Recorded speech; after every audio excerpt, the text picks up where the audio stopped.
Mga ito, panoorin natin itong nag-cover song ng Nandito Ako kay Angie Villaflor, mga idol. Ang ganda ng boses at napakagandang babae. Grabe, sigurado mai-inlove kayo dito, mga idol. So let's go, panoorin natin. Mayroon ako Wow! nais malaman. Wow! Maaari bang magtanong? Tanong lang. Alam mo ba, matagal na kitang iniibig. Oh, shit. Matagal akong naghihintay.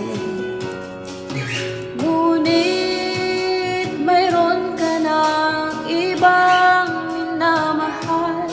Yun lang.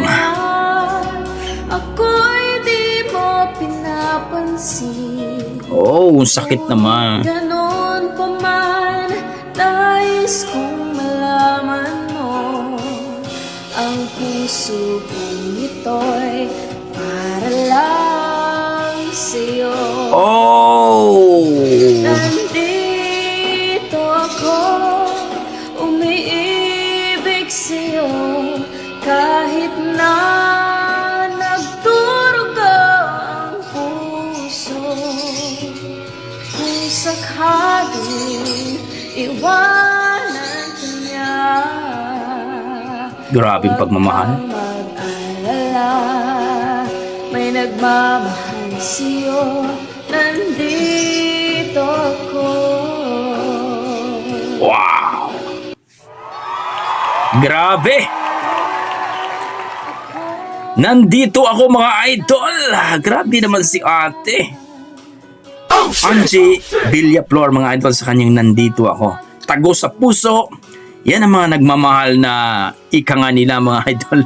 Ang tawag nila, mga idol, na pagmamahal na talagang walang kapalit dahil hanggang kaya mo magtiis, no? Para lang kaya mag-antay sa iyong minamahal, no? Kahit may iba ng mahal, pero nag-aantay ka pa rin. Iba talaga magmahal, ang totoong magmahal, mga idol. Grabe! Ibang klase si ate. Malupet. Boses pa lang, mga idol, ulam na at tagos sa puso.